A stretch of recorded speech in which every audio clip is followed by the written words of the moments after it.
À chacun sa routine matinale. À l'œil du 20h, nous, on aime bien lire la presse. Toute la presse. Et en cherchant des informations sur l'actualité locale, certains sites internet ont attiré notre attention. Nouvelles des Hauts-de-France ou Actu Bretagne. Leur nom fleure bon le terroir, mais vous allez voir qu'ils sont écrits loin, très loin de chez nous. À première vue, ces sites diffusent de vraies infos locales. Par exemple, l'Écho Rhône-Alpes nous parle d'un artisan ardéchois dont les pipes en bois cartonnent aux États-Unis. Ou encore de l'essor des voitures électriques en Auvergne. Mais très vite, d'autres informations plus orientées nous parviennent, toutes favorables à la Russie. Zelensky et son régime dénoncés pour leur incompétence et leur agression militaire.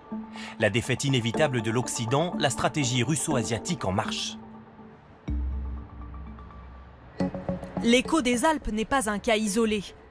D'après un récent rapport de chercheurs américains, 141 faux sites d'information rédigés en français ont été créés, rien qu'en 2025. Derrière cette explosion de contenu, les autorités françaises ont identifié un homme, John Mark Dougan, citoyen américain installé en Russie. Lors de cette conférence, consacrée à la désinformation stratégique à Moscou, il se félicite de ses méthodes. J'utilise l'intelligence artificielle pour amplifier certains sujets. Et ces sujets ont été vus par près de 40 millions de personnes en Occident.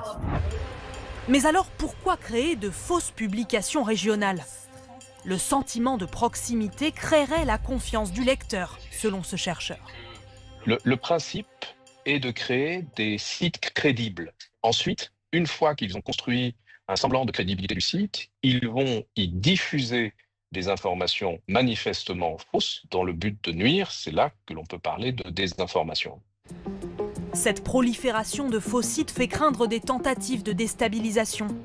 Une source sécuritaire établit un lien possible avec les prochaines élections municipales. C'est du prépositionnement. Si demain vous sortez un réseau de plusieurs centaines de sites en français qui ont une activité frénétique, ça va se voir. Mais si vous les faites vivre à bas bruit très longtemps à l'avance, ils apparaîtront comme légitimes et mettront plus de temps à être débranchés. La Russie n'est pas la seule à investir notre paysage médiatique. Des chercheurs ont identifié d'autres pseudo-médias locaux d'origine chinoise, ceux-là.